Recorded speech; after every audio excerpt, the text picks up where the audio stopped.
All right, come on. Welcome to the Young Turks. You know you love it. We haven't even started and you already love it. Cenk Uygur, Ana Kasparian. Fun, information, news, analysis, awesomeness. All of it's happening right now. You don't have to go anywhere else. Just buckle up and brace for impact of awesomeness. Speaking of which, I present to you Casper. All right, let's do it. Apparently that's not going to occur because of the rules of the United States Senate. So you're saying the minimum wage won't be in this? My guess is it will not be in it. I put it in, but I don't think it's going to survive. Well, that was a portion of Joe Biden's interview over the weekend, and we learned that he seems to have caved on the $15 minimum wage that was part of his nearly $2.2 trillion coronavirus relief package. Now, as some of you might already know, the Senate Democrats have moved forward with the plan to pass a more robust relief package through reconciliation, meaning that the Senate would only need a simple majority in order to pass that bill. Now, Kamala Harris would serve as the tie-breaking vote. If they've moved forward with that process, no one in the Democratic Party, and certainly not Joe Biden, should give up on the minimum wage hike in the package. But the argument here is that there are certain rules when it comes to reconciliation, and the rule indicates that you can't pass something with a simple majority if it doesn't have an impact on the federal budget. But a $15 an hour minimum wage increase would have an impact on the budget. And I'll give you the evidence for that in just a minute. But Biden also said, quote, "I'm prepared as the president of the United States on a separate negotiation on minimum wage to work my way up from what it is now. No one should work 40 hours a week and live below the poverty wage. And you're making less than $15 an hour, you're living below the poverty wage." Now, Bernie Sanders, who is the head of the Senate Budget Committee, completely disagrees with Biden attempting to pass a minimum wage hike through a standalone bill. He says this, "Let's be clear. We will never get 10 votes from Senate Republicans to pass a $15 an hour minimum wage. The only way we can do it now with 51 votes is through the reconciliation process."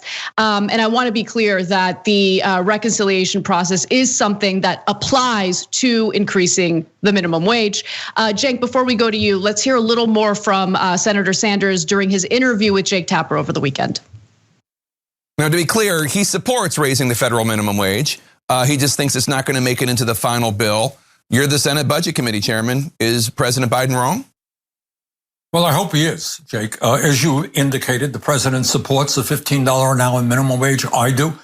Our last poll I saw has 62% of the American people supporting it. Because at the end of the day, we are in the midst of massive income and wealth inequality. People on top are doing phenomenally well.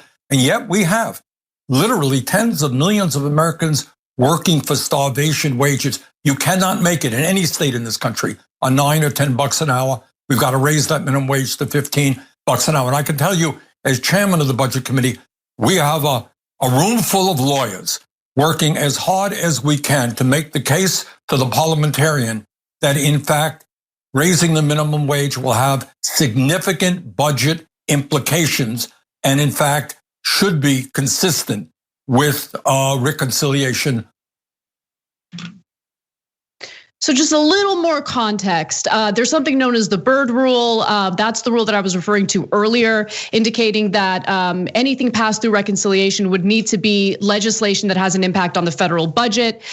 There is evidence that increasing the minimum wage would have an impact on the federal budget. But let me also be clear in stating that if the parliamentarian argues that the increase in minimum wage does not apply, that the Byrd Rule indicates that it does not apply as a provision for the legislation under reconciliation, Kamala Harris, the vice president, could literally override what the parliamentarian says. So there really isn't much of an obstacle for Democrats to get what they want in regard to a $15 minimum wage. Joe Manchin is being a little bit difficult, but it's pretty easy to make him bend to your will, as we've learned when it comes to the $2,000 direct checks to Americans. Cenk, what do you think? Yeah, so look, I'm a little bit split on this, but not in any way that you might expect. So first of all, $15 minimum wage, biggest no-brainer in America. So I don't even believe that poll that says 62%. I'll tell you why I don't believe it. I think it's much higher, because no matter which state you put the minimum wage increase up on a ballot measure, it passes with tremendous majorities, including in Mississippi, in Arkansas, in Missouri. You cannot put it on the ballot anywhere and not have it pass with nearly 2/3 votes, even after all of the big business interests pummel it with advertising against it, and it never works. In Florida, it passed with 2/3. So it's enormously popular. So we're not negotiating with Republican voters. Let's be clear about that. Republican voters want this too. No, we're only negotiating, and we're not even negotiating with Republicans because we don't need a single Republican vote. So the only people we're negotiating with is conservative Democrats, and the conservative Democrats never wanted the $15 minimum wage. And that, by the way, in this case, and Biden is now really straddling the fence between progressives and conservative Democrats, which is actually good news overall. He used to be just a conservative Democrat. Now he's come to the middle of the Democratic Party. So that's progress, such as it is. But there are people that are now significantly to the right of him, like Joe Manchin and Kyrsten Sinema. They are not representing the best interests of their state. The people of West Virginia definitely want higher minimum wage. Anyone claiming to the contrary is either ignorant or lying. So what are they doing? They're representing their donors, as we've told you 1,000 times. That is why I'm back on track with my predictions. I told you guys, and by the way, I also told incoming freshmen in Congress, they're gonna say that they're gonna pass the minimum wage, and I guarantee you, the first opportunity, they'll drop it. And what's the first thing Joe Biden dropped? The minimum wage. Okay, now, that's in negotiation with his donors and with Joe Manchin's donors and all of the corporate Democrats' donors. That's why they dropped it. Otherwise, they would never do it. It's enormously popular, enormously popular. So, hence, our media, once again, not covering this accurately in any way, shape, or form. Every article talks about how Joe Manchin's representing the will of his voters when that is empirically incorrect, whether it's on COVID relief overall or on the minimum wage. So why in the God's green earth am I mixed at all? Because I like the idea of having a standalone vote on minimum wage.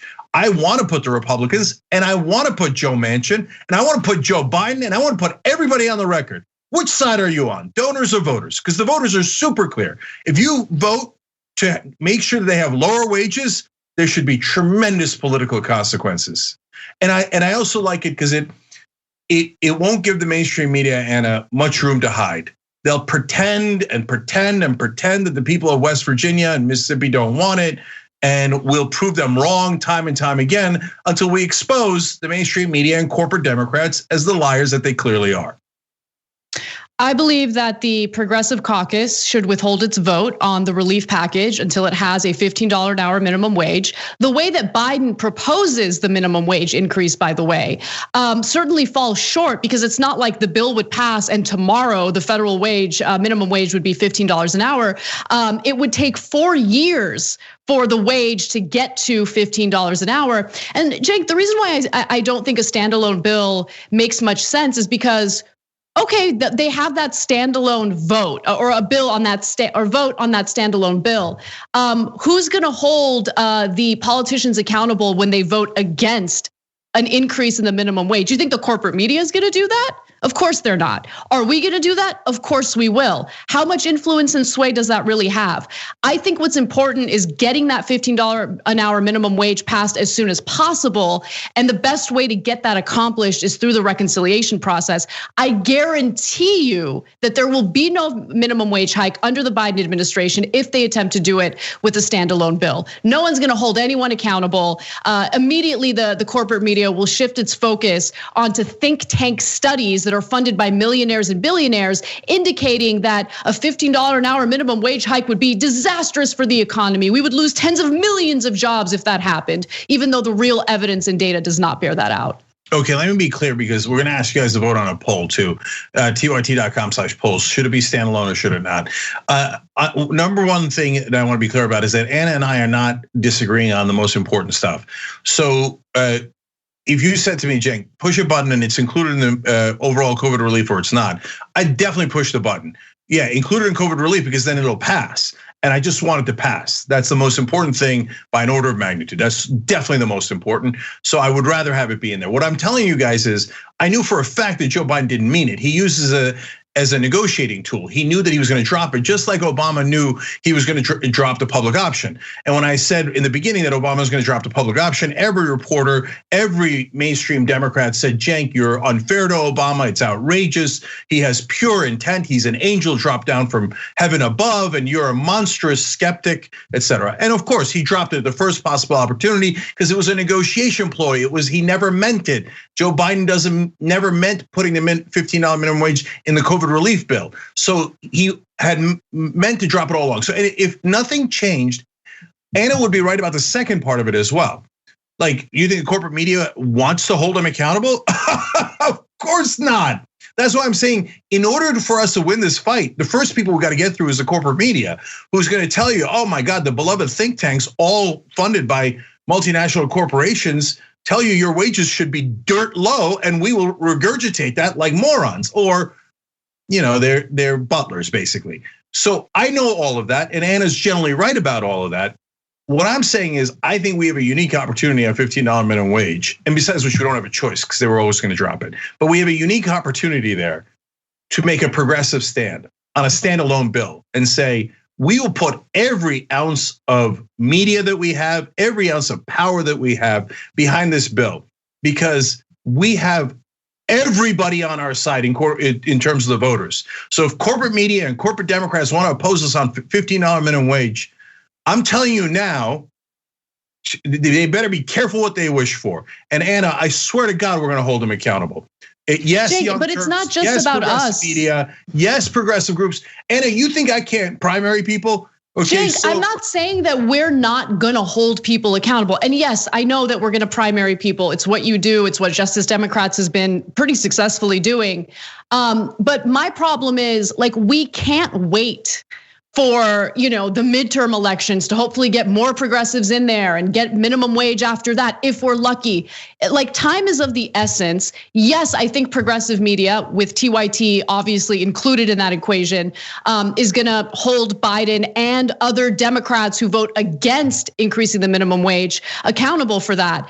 I just don't really think that it's going to be enough to get the minimum wage hike that we need as soon as humanly possible, right? Yeah, I think it's a big gamble. And so that's why I think a better strategy is, it might be politically risky, but I think that if they frame it correctly, progressives can hold their vote on this bill, unless it has the minimum wage hike, and by the way, aid to people that isn't means tested as strictly as before, and certainly not as strictly as what's being proposed by Republicans now.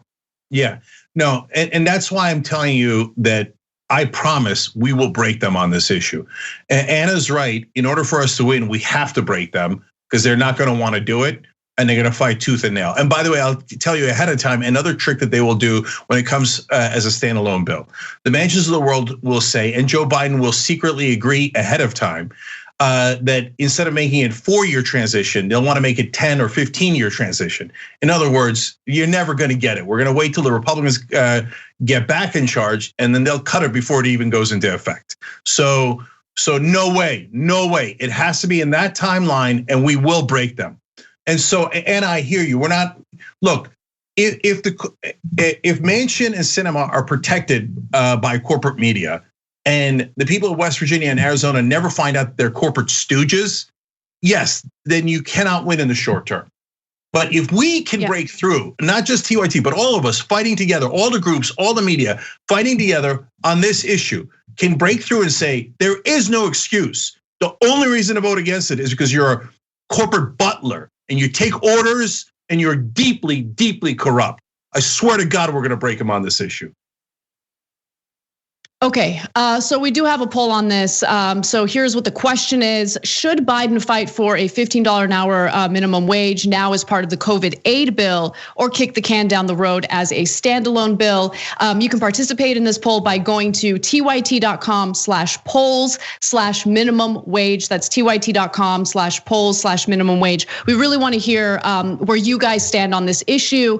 And I do want to just quickly note that in regard to the Byrd rule, again, I've been saying this on the show repeatedly, but I want to reiterate that increasing the minimum wage to $15 an hour does what? It increases tax revenue for the federal government, meaning that it would make people less, it would fund the government more, which is important. And a higher wage would mean that less people would be reliant on the social safety net in order to, put food on the table for themselves, to take care of their kids. You guys get the point. And so just one quick graphic that I want to read you. UC Berkeley economist Michael Reich, the author of the new research paper, said Raise the Wage Act, I apologize, says that the Raise the Wage Act of 2021 would have a positive effect on the federal budget of $65.4 billion per year through a combination of decreased spending and some social safety net programs,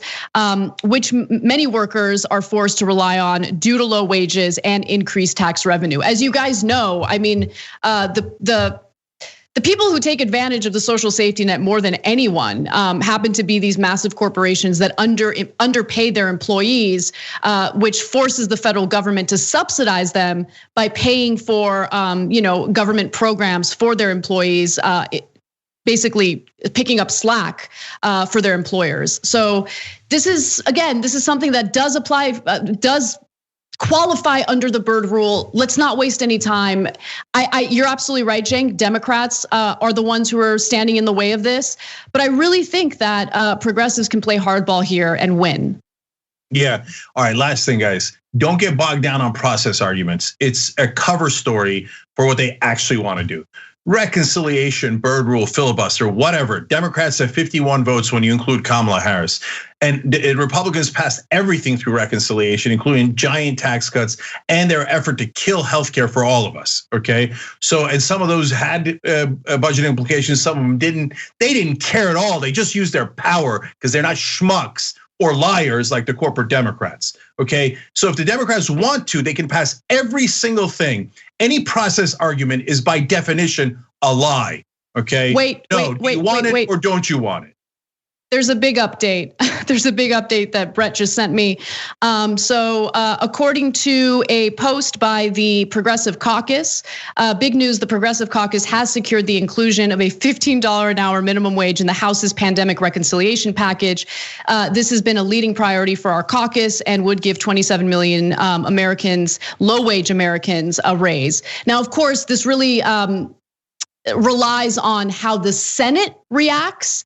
And so Bernie, Warren, Markey, every senator who has claimed to be a progressive needs to fight on this and not drop it, not cave to conservative Democrats and whatever their wishes are. And so I would be super happy to have that $15 minimum wage fight right now as opposed to later, okay? But there's good news, bad news out of the breaking news that Anna just read you. Progressive Caucus actually making a difference. By the way, the majority of the Democrats in the House now is 10 votes. How many Justice Democrats are there? 10, okay? So now we have power. I told you we'd have power. We do have power. We just used that power and we got what we wanted out of the House. Unfortunately, the Senate is not the same way. So the good news is we have and have used our power well, okay? The bad news is there's no way they're gonna accept it in the Senate. When Biden said he's gonna drop it, the the corporate Democrats will definitely drop it in the Senate. They will not include it. I bet your bottom dollar on it. I would be shocked beyond belief if we could win that fight now. I would love it, but I would be shocked. But I would be equally surprised if we don't win it afterwards as a standalone bill, because they have no grounds to fight on this. They have no leg to stand on, and we'll kick out whatever leg they have. All right, we got to take a break. When we come back, Democrats entertaining the idea of stricter means testing when it comes to COVID relief. We'll give you the details on that and more when we return. We need to talk about a relatively new show called the Republic, or UNFTR. As a Young Turks fan, you already know that the government, the media, and corporations are constantly peddling lies that serve the interests of the rich and powerful.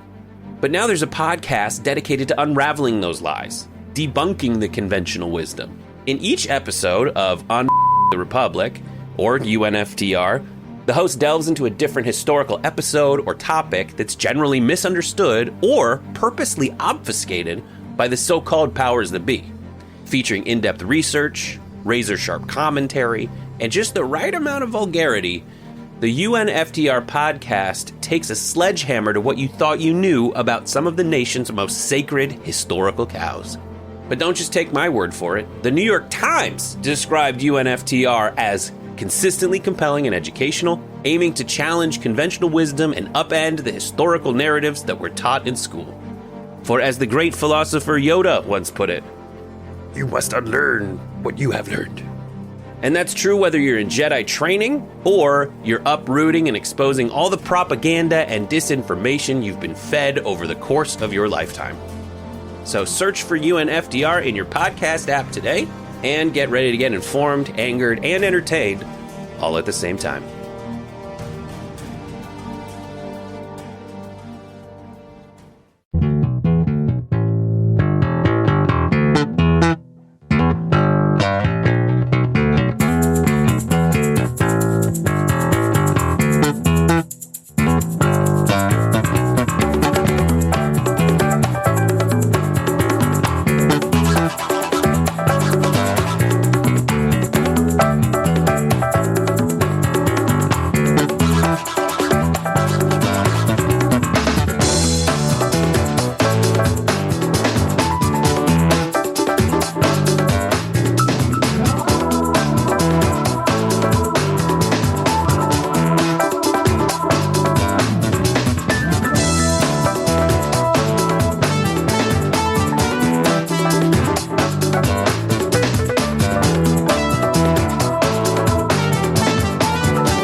All right, back during the break. Let me read viewer comments here from our site, tyt.com/join to get your comments read first. Bushaw24 writes in, the one thing Biden promised progressives is fighting for a $15 minimum wage.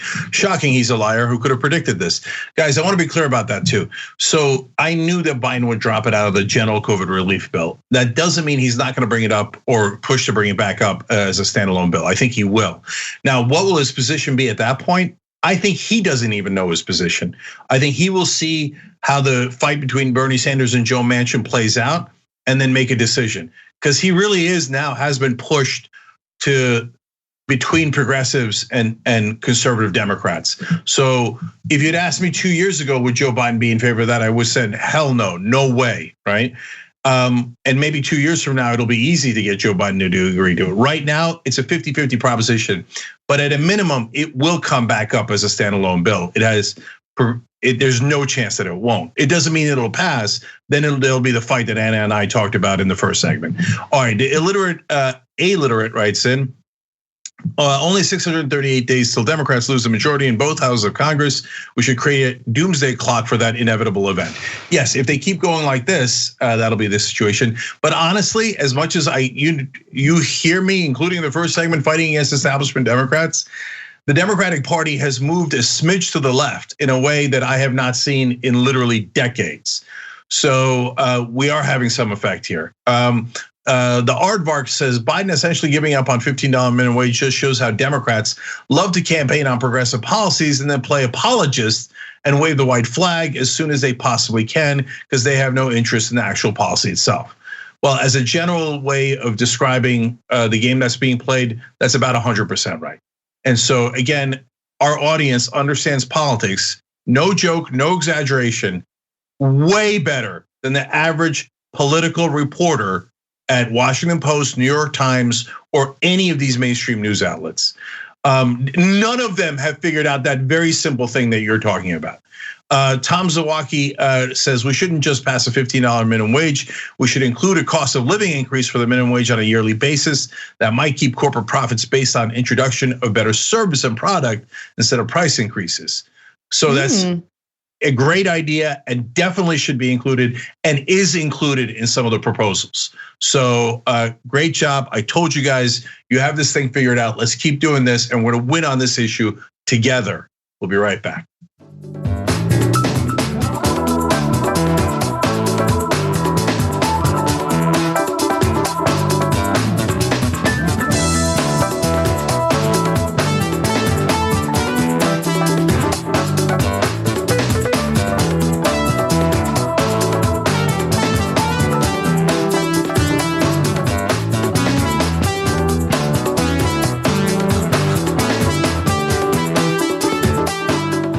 Back on the Young Turks, Cenk and Anna with you guys. Anna, take it away. All right. There's been a debate raging regarding whether or not there should be stricter means testing to essentially severely limit the number of Americans who would qualify or be eligible for economic relief under the upcoming coronavirus relief package. Now, unfortunately, Treasury Secretary Janet Yellen seems to be interested in implementing more means testing, although the proposals from Republicans is something that she was willing to criticize. So I think it's about time we take a good hard look at what's going on with Biden's cabinet.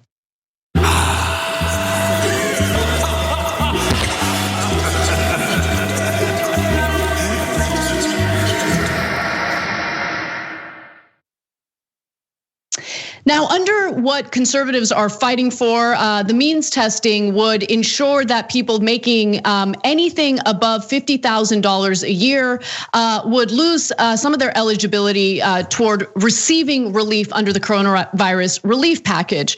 Now, Janet Yellen, Treasury Secretary, thinks that threshold is just far too low, and she takes absolutely no time to question or critique how the means testing relies on faulty data from 2019 tax filings. She instead decides, well, maybe I can meet these people halfway. Watch. What do you think the cutoff should be? 50,000, 75,000? Where do you come down? Well, President Biden is certainly willing to work with members of Congress to define what's fair, and he wouldn't want to see a household making over $300,000 receive these payments. But if you think about an elementary school teacher or policeman making $60,000 a year, so the exact details of how it should be targeted are to be determined. But struggling middle-class families need help too. So you definitely think higher than 50,000 per individual, but you're not necessarily willing to commit to 75,000 is what I'm hearing. Yeah, I think the details can be worked out. There's a possibility of the White House, obviously with Yellen included in this argument, that they wouldn't go for $50,000 as the cutoff, but they would maybe go for $60,000 as the cutoff when it comes to COVID-19 relief eligibility. And that conversation that just took place, the video that you just watched, was stupid. That was political suicide. The Biden administration considering caving to conservatives, whether it be conservative Republicans or conservative Democrats or people like Larry Summers, embarrassing. Okay, Under the means testing that's being proposed right now, 40 million Americans who qualified for coronavirus relief under the Trump administration would no longer qualify under what Biden could be proposing with this lower eligibility threshold. Political suicide. What are you doing? Why are you guys being so stupid? They're being stupid. That's what's happening right now. No. If you're worried about people bringing in hundreds of thousands of dollars a year, taking advantage of government aid, then make them pay it back when they file their taxes, and let's stop engaging in these stupid negotiations. It's so senseless. Yeah, Anna, look, we get stuck all the time here on TYT between calling them stupid and corrupt, but in this case, it's almost certainly corruption. Janet Yellen is perfectly smart, so is Biden and those guys, generally speaking. And they've got a lot of smart people in the room. They're doing it on purpose, which is, by the way, worse. Let me clarify a couple of things. Janet Yellen is not gonna go on TV and wing it. This is not the Trump administration. These are very thoughtful people, meaning they've thought it through. And she's not gonna go out there without confirming with Biden that 60,000 is okay. She's also not gonna go out there and say 60,000 unless they're pretty sure they're gonna get 60,000. So they might even already have an agreement with Manchin and Sinema to get to 60,000. So are they gonna go $1 above 60,000? No, it's now over. That is the official Biden position stated on national television. You're not gonna get, if you're making over $60,000, you're not getting any relief. So the stupidity that Anna talked about is now pretty much written in stone. The policy is not bright. The political effect is not bright. But the reason they're doing it is because the Chamber of Commerce is putting tremendous pressure on them. So they represent big business, and it's not just that they're negotiating with Manchin and Sinema. They're literally negotiating with their own donors. So if Manchin and Sinema actually had ideological differences, they'd steamroll them. Nobody cares about ideology or principles in Washington. But no, they're backed up by literally billions of dollars in lobbying money and campaign contributions. That's why you just heard Yellen tell you it's over. You're not gonna go over $60,000. Yes, some people who got relief under Trump. Now, mind you, he didn't pass this, so it's not like you give Trump credit, right? But in the earlier version, some people who got relief under Trump will not get it under Biden. And every one of them will then think the Democrats screwed me. So well, that's why I'm saying that they're being stupid, right? Like I know that they, in their minds, are thinking rationally because they want to appease their donors, and maybe they're right because I used to be under the impression that they cared about their donors because they wanted to remain in power, and those campaign donations were pretty fundamental in our broken system to be able to pay for your campaign and to get reelected and to remain in power.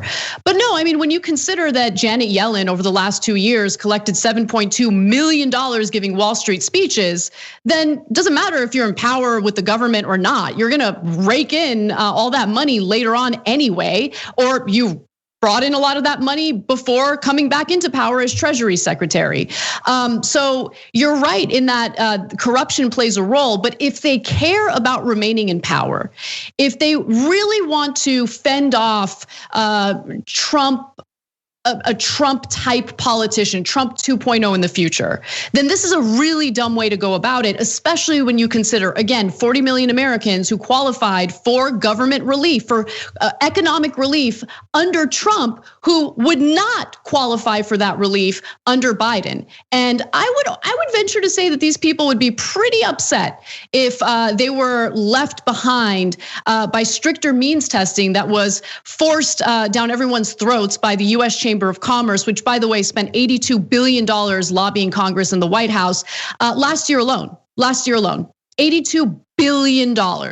And then, of course, you have think tanks like Opportunity Insights that's bankrolled by Mark Zuckerberg, Bloomberg, Bill Gates, all these incredibly, fabulously wealthy people, who it's a think tank that put out some BS study indicating that, providing this relief without the means testing, the stricter means testing, doesn't make sense because it doesn't stimulate the economy enough.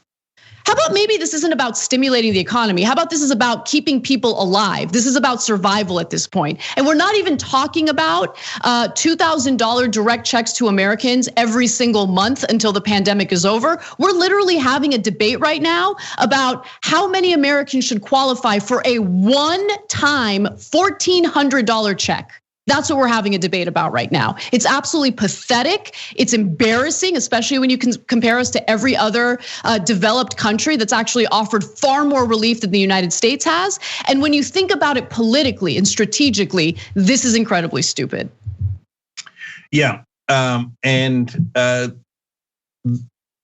look, I would say dead horse, but I'm going to keep pounding that dead horse probably for at least another 4 years. Is anybody in media telling you that they're negotiating with their donors? Is anybody telling you about how much the Chamber of Commerce is spending? Or are they all pretending like some sort of kabuki theater that Joe Biden and Janet Yellen and Joe Manchin have principles? And in their principles, they think that the average American should get less benefits and corporations should get almost all the benefits. Nobody's telling you the reality. And by the way, that's partly what drove the right wing crazy and had them go down conspiracy theory rabbit holes, because it was so obvious that the media was lying to them. So one last thing, stimulating the economy. So Anna mentioned that some corporate Democrats are saying it's not going to stimulate the economy enough. Well, what does that mean? By definition, it stimulates the pocketbooks of the people who got it, right? And do they spend into the economy? Yes, because they have to, because they don't have any money left. So all that is true. So what are they actually talking about? Oh, they're saying it won't actually help business interests. Stimulate the economy to them is not even a code word. They just mean it, like, because they think the only thing that matters is big business. They've internalized that groupthink. So they think, well, I don't understand how this would help big business. So hence it won't stimulate the economy. Hence we're against it. Yeah, okay. Well, why don't you just say it like you actually mean it? My corporate overlords are not happy about this, and they've told me that less of you should get money, and so that's why I'm doing this. And if there were any honest reporters in the country, and there are some, Sirota, Grimm, and others, you would know, yes, that's the actual game that's being played upon all of you, Democrats, Republicans, and independents. All right, well, let's move on to something that's gaining some traction, and it has to do with child credits, child benefit as part of this relief package. Biden has his proposal for this, and Romney came out with his own proposal that appears to be even more generous, but once you read the details, you might take away something completely different. So let's talk about it.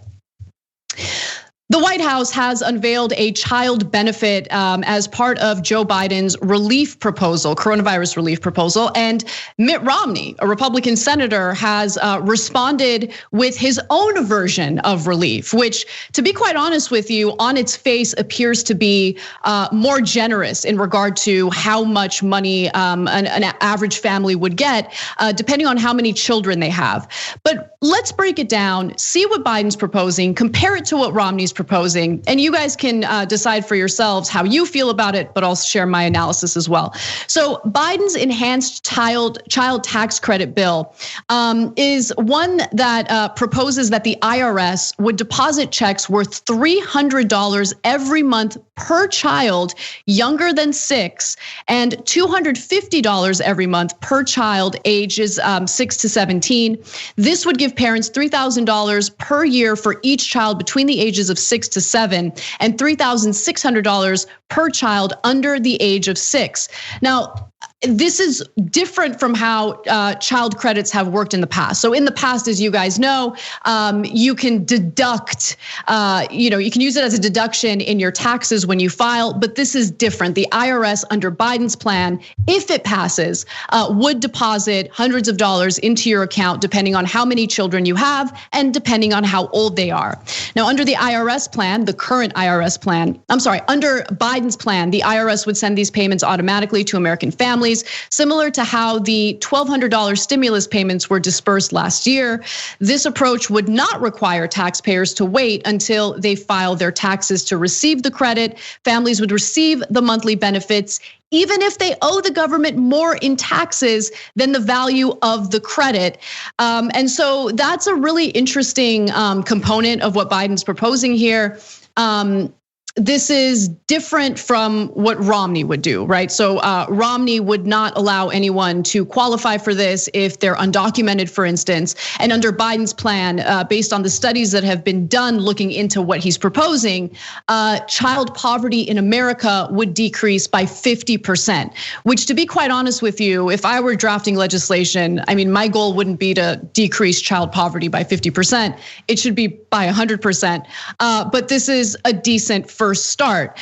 Now, what we know is that the proposal indicates, as it stands right now, that it would not be a permanent thing. It would only last for 1 year.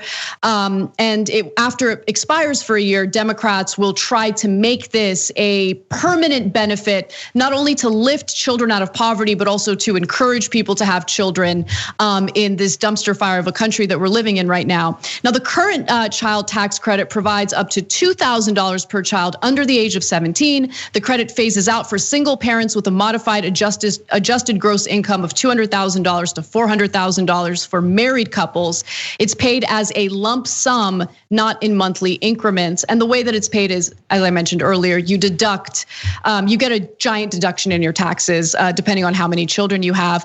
Here's the red flag though, Cenk. Biden's plan, including the child credits, would be means tested. So if you're making, I don't know where they're going to land on the means testing. Are they going to phase out this relief and these benefits for people who make above $50,000 a year? If that's the case, this is kind of disastrous. It doesn't go far enough.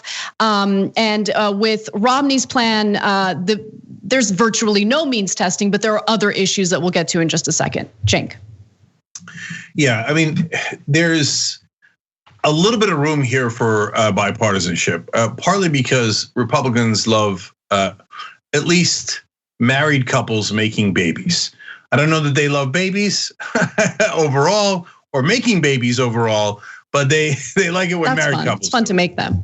Yeah, well, we think so, and God knows what Republicans think. Anyway, so they want to encourage that. Yes, it comes out of the general budget, which of course Chamber of Commerce is going to have general issues with, but no, it doesn't come out of anyone's direct pocketbook, any of the specific industries. So that will help make it possible to pass, and that's why even Romney's proposing a pretty decent version of it. Now, Romney's version cuts other things in the budget, of course, right? Mm-hmm. So, and I'll get to that in a second. But here I actually have some degree of hope that they're going to land on some proposal with some number that's better than what we have today. Yeah, I mean, I agree with you on that. I definitely agree with you on that. But I do think it's also important to pinpoint which proposal is better, which one is far more generous. I think that Romney's proposal could potentially have some unintended consequences, especially when it comes to the fact that he's insistent on making it deficit neutral. That's a giant red flag when it comes to Romney's plan. But let me give you some more details on it. So Romney's proposal on its face does appear to be more progressive or generous because of the dollar amount associated with it. So for instance, his proposal would provide $4,200 per year for every child up to the age of 6, as well as $3,000 per year for every child age 6 to 17. Now remember, Biden's plan would offer $3,600 for every child under the age of 6. So again, this appears to be a little more generous than what Biden's proposing. There's far less means testing involved in what Romney is proposing here. The benefit would begin to diminish at above $200,000 for single tax flyers. Sorry about that. filers and $400,000 for couples who filed their taxes jointly. Senior Democrats are also At TYT, we frequently talk about all the ways that big tech companies are taking control of our online lives, constantly monitoring us and storing and selling our data. But that doesn't mean we have to let them. It's possible to stay anonymous online and hide your data from the prying eyes of big tech. And one of the best ways is with ExpressVPN. ExpressVPN hides your IP address, making your activity more difficult to trace and sell to advertisers. ExpressVPN also encrypts 100% of your network data to protect you from eavesdroppers and cyber criminals. And it's also easy to install. A single mouse click protects all your devices. But listen, guys, this is important. ExpressVPN is rated #1 by CNET and Wired Magazine. So take back control of your life online and secure your data with a top VPN solution available, ExpressVPN. And if you go to expressvpn.com/TYT, you can get 3 extra months for free with this exclusive link just for TYT fans. That's expressvpn.com/TYT. Check it out today. Again, they're offering $3,600 for children under the age of 6 and $3,000 for children by the age between the ages of 6 and 17. The money would be deposited in their bank accounts every month, much like Biden's bill. Romney is also proposing to pay for the measure by both, this is important, consolidating existing government programs and ending a policy that lets Americans deduct up to $10,000 in state and local taxes off of their federal tax obligations. So what if you happen to live in one of these high tax states like California or New Jersey, and you don't have children? Well, then you're going to be harmed by this. And also, I mean, you really need to get into the details of what Romney is trying to cut from the social safety net. So there are some worries that this could negatively impact funding for food stamps, for instance. So again, you got to look into the details, and I get super uncomfortable once I hear language about, ooh, it's deficit neutral, and ooh, we're going to cut some of these other government programs and make the process a lot easier. I don't know. I want to know exactly what you're going to cut and to what extent you're going to cut it. Romney's plan would not provide the benefit to those living in the United States without a social security number, meaning that undocumented immigrants would not qualify. So undocumented children of undocumented parents would not qualify. I guess it doesn't matter if they're living in poverty. In its 2017 tax law, the GOP stripped as many as 4 million immigrant filers from receiving the existing child tax credit, which Romney envisions repurposing for his new proposal. And by the way, his plan does have a cap. So this is interesting. He wants to cap how much any individual family can receive from this program to $1,250 a month. So Biden's plan doesn't have that. It doesn't limit how many children would qualify for it, which is why if you look at studies that look at both of these plans, Biden's plan would lift about 50% of American children out of poverty, whereas Romney's plan would lift 34% of children out of poverty. So just some details that I think are relevant and important as this debate continues. Okay, so a couple of points here that are important. Romney says it's got to be revenue neutral. Did Republicans ask for the $2 trillion tax cuts for the rich to be revenue neutral? Nope. Didn't care about it at all. So when we say, hey, look, we don't care that it's deficit or revenue or budget neutral, understand the context of it, which is that the Republicans never cared when it was time to give it to rich people. So number 2 is that $10,000 that you could deduct for state and local taxes. I don't think Romney means it as a poison pill, but it could be a poison pill because blue state voters hate it. I went door to door in California. They universally despise it. Democrats, Republicans, etc. So it jacked up their taxes in the blue states tremendously if they owned a house, especially, right? Well, there's a couple of different provisions that jacked up their bills. One was a house provision, the other one was this provision. So it might kill the bill entirely, so beware of that. And then finally, there are actual real corporate Republicans here opposed to Romney. So Romney's kind of center right here, if you will. Mike Lee's a so-called libertarian. When it comes to voters, I think there are real libertarians.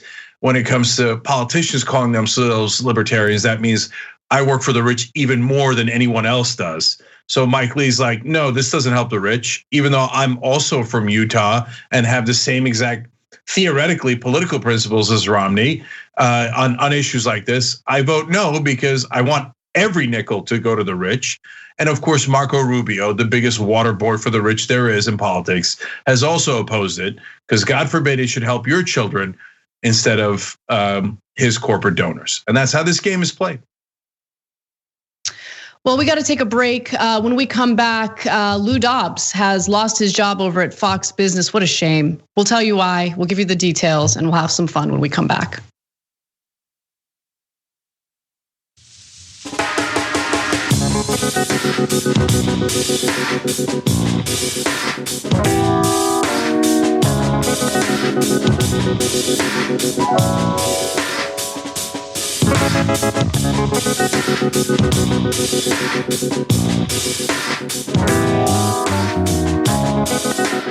All right, guys, back here. So you were seeing during the break there, after the regular show and the post game for members, we got Big Rick Energy coming up on Twitch. That's at 8:30 p.m. Eastern tonight. And so check it out at twitch.tv/TYT. I'll read some of your comments from there in a second. What gives me big energy, you ask? Oh, I'm glad you asked. Why? It's obviously twostrongcoffee.com/TYT. Okay. No, seriously, great coffee, gives to progressive causes, coffee on a cause, win-win, twostrongcoffee.com/TYT. All right, now I'm going to your comments on Super Chat. Tyrannosaurus in F14 wrote, step aside, Mr. President, let Chairman Bernard do the work here. While on all of these issues, we would all be better off if we were if the Democrats adopted Bernie's positions. And by the way, electorally, they'd also be better off, and that's indisputable. Kimberly McNaught wrote in, I want to see Rebellion PAC's ads on $15 minimum wage. Are they with their voters or their donors? Ask and ye shall receive. So when that comes up, Rebellion PAC will weigh in very, very heavily. Okay, so rebellionpac.com if you want to help there. Like Andoid writes in on Super Chat, I know New Zealand isn't perfect, but watching your country's political system flounder around at the detriment of your citizens is both frustrating and heartbreaking. How can it take this long? So yeah, no, you have no idea. If you live in a developed country as opposed to America, like New Zealand or Netherlands or so many others, you guys have it so much better than us. We're barbarians over here. We let people die in the streets. It's insanity. And so you all went and helped your citizens immediately because you live in a democracy.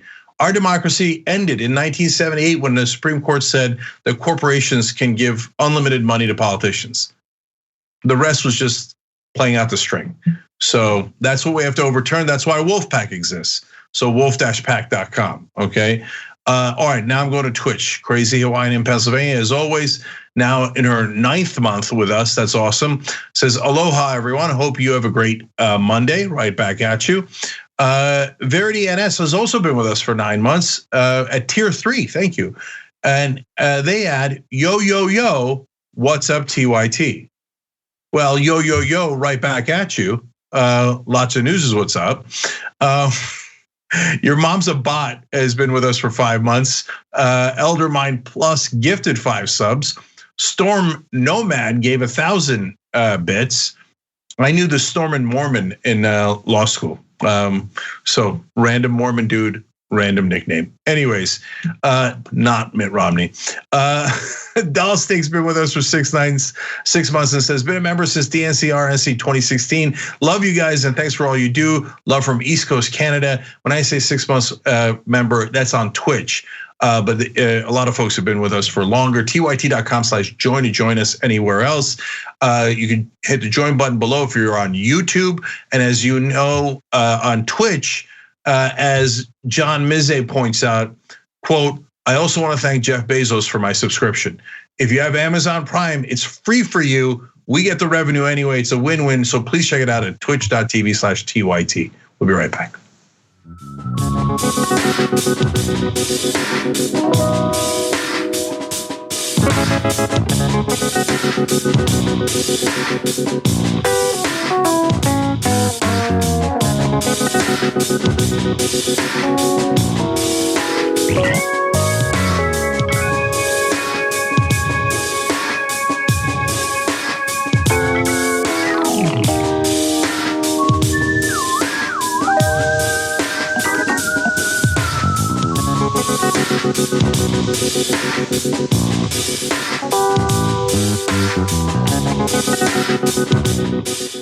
All right, back on TYT. Cenk, Ana Kasparian, otherwise known as Casper the Friendly Host, though the friendly is somewhat in question. All right. I can be pretty friendly. Depends on your mood. Let's keep it real. Yeah, it depends on the topic. Very true. Depends on the topic, not my mood. My mood is impacted by the topic at hand. But this next topic, I'll just say I'm jovial. Makes me very happy. I'm a happy person today. So let's talk about it. So Lou Dobbs has been canceled. Fox News has canceled him. Cancel culture over at Fox News, sad. Now, why? Why did Fox cancel him? He happened to have one of the highest rated shows on Fox Business. And according to CNN, although Fox isn't saying, the timing of Dobbs's cancellation Friday appears to be no coincidence. It took place 24 hours after Dobbs and Fox were named in a $2.7 billion defamation lawsuit filed by voting technology company Smartmatic. There's also the fact that with Trump no longer in office, Lou Dobbs's ratings aren't going to do as well because his ratings really relied on kowtowing to Trump, licking his boots. Sources at Fox indicated that the Smartmatic lawsuit was just one factor in the decision to cancel Dobbs's show. His weak performance with advertisers was also a significant factor, one source said. Dobbs was one of Trump's most vocal on-air supporters, which kept his show's ratings high. And we have some fun video to get to just give you an example of the nonsense and shenanigans he engaged in during Trump's administration. But Cenk, any thoughts before we go to those videos? Yes. So let me explain how the behind the scenes stuff works here. So number one, did the lawsuit cause this? 100%, yes. So this is first of all, what a lot of corporations do, just throw one of the bigger names under the bus, so it makes it seem like you've done something significant, when in reality, you'd authorized it all along. If they actually wanted to take action, they could have pulled Lou Dobbs in the middle of his lying, not at the end of his lying. They could have made a difference before January 20th, when what Lou Dobbs was saying was super dangerous and was affecting the outcome, but they chose not to do that. They chose to keep him on air to lie that entire time, and then only pull him after the lawsuit is filed. So, and by the way, not only is this a well-known Rupert Murdoch strategy, he did this in the UK as well, but it's literally in the HBO series Succession. They talk about it because it's based on the Murdochs. And they have lots of strategy discussions about who to throw under the bus and whether it's a big enough fish for the media to go away and say it's good enough, like that a scalp was taken and they could move on. So that's how this game is played. Now, the other important part is what Ana mentioned in the middle there. Lou Dobbs actually lost a ton of advertisers because advertisers now find him to be brand unsafe because they don't want to have their brands on a program where a guy is apparently a lunatic, raving lunatic conspiracy theories that are hurting the country. So now you have to understand why they kept him on the air that long if he'd already lost his advertisers. So if you have high ratings, it doesn't matter at all if you don't have advertisers. The whole point of high ratings is to get you more money from advertisers. But the reason they kept him on the air is because Fox News and Fox Business make most of their money not from advertising, but from your cable subscriber fees.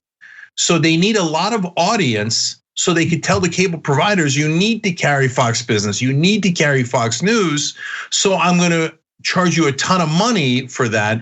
And that's how they make the lion's share of their money. That's why they play this game nonstop, where they say outrageous things to get audience so they could build up their revenue through subscriptions basically, and then cut a couple of prominent people loose because they're getting hurt by advertisers and now lawsuits. So that's the needle that they're threading from a business perspective.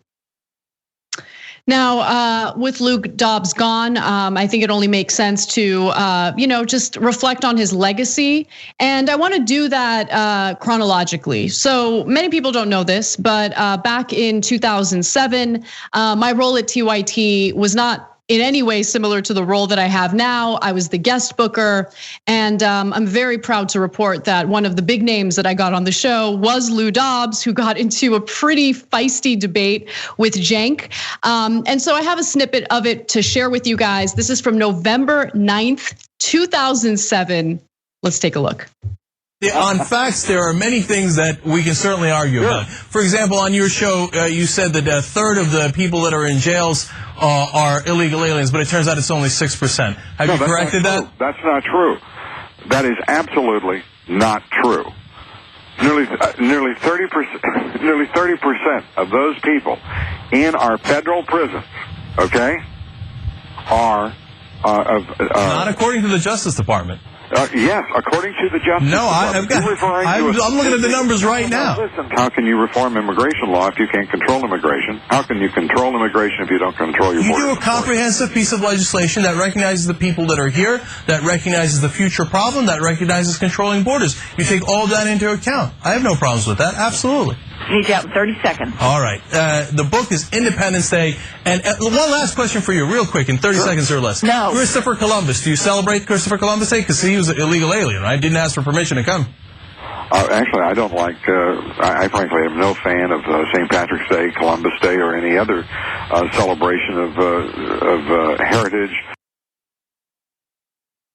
What a liar. I mean, that last part is hilarious. But the woman that you heard in the audio was his publicist, who did not appreciate the tone of the interview because Cenk was asking him some pretty tough questions and he did not like that. Neither did she. To be fair to Lou Dobbs, he actually stayed on, right? But the publicist coming on to a live radio interview at the time. Now we were also online, but we were on Air America. We were going to a lot of people at the time, right? So now we go to more people, but they don't know that. Anyways, so back then for her to jump on in the middle of live radio and go, yeah, 30 seconds. No, don't ask that question. No. That's insane. I've never seen that before. But it's shocking that Lou Dobbs' publicist would be as crazy as Lou Dobbs, or actually crazier in that case. For the members, I want to save another hilarious Lou Dobbs story I have from an interaction that I had back in the 1990s. Okay, so we'll do that in the postgame today. That's just for members, tyt.com/join. Or if you're watching on YouTube, you can just hit the join button below at the essentials level. You get all the postgames. Now let's take a look at some of Lou Dobbs's greatest hits during the Trump administration, where he continued to not only suck up to Trump, but push all sorts of conspiracy theories. Pastor Robert Jeffress always talks about this president. God sent this president. He is a person of providence. And I'll tell you, the evidence is accumulating mightily to support the pastor's view. And he's already set a standard, Congressman, for presidents that most mortals won't be able to meet. He outworks them, he outthinks, he is remarkably resourceful, he's bright, his judgment is second to none. He's not perfect, nobody's perfect, but he's done a really good job. Well, he's pretty close to perfect, Sean. Pretty close. I'm serious. Everything he can do on his own, he's doing. At every level, on every floor, this White House is energized. There's sunshine beaming throughout the place and on almost every face. It's winner and winning center. And our White House, our president, is at the top of his game. It is a shame that this country, which is benefiting so much from this president's leadership, does not understand their obligations to the leader. Have a great weekend. The president makes such a thing possible for us all. Man, not only did his show get canceled, it got canceled after 4 years of this man showing that he has no dignity, no self-respect. Lou Dobbs, man who lacks self-respect. Man, that is an embarrassing montage, I will say. Yeah, so first of all, he said, we have an obligation to the president to compliment him. I'm pretty sure that's not true. I think you have an obligation because it's in your DNA. I mean, that dude's a natural born bootlicker. The only thing Lou Dobbs was doing his whole life was searching for the right boot. So he found a second boot now, the one to the back of his ass from Fox, because he's gone. But I'll tell you, I don't know what was more over the top, him saying that Trump was close to perfect, him saying that Trump outworks anyone or outthinks anyone, let alone everyone. I mean, you really have to be. That's why I say Lou Dobbs is deranged. I think he genuinely believes things that no rational human being could come close to believing. And then he ended it with, we're gonna have a weekend thanks to the president. Wait, what? We have weekends because of Trump? He invented a hot tub time machine that apparently he and Lou Dobbs got into, which was apparently the best moment of Lou Dobbs' life. They went back to invent weekends. You wanna know who actually invented the weekend? Unions. Yep. Oh, well, sorry about that PC culture over at Fox News, Lou Dobbs. Sorry about that censorship. It's just not fair. Anyway, we got to take a break. That does it for the first hour of the show. But in the second hour, we're going to get into some international news, including some updates regarding Netanyahu's corruption trial in Israel and also the farmer strike in India. Come right back. Thanks for listening to the full episode of The Young Turks. Support our work, listen ad-free, access members-only bonus content, and more by subscribing to Apple Podcasts at apple.co/TYT. I'm your host, Cenk Uygur, and I'll see you soon.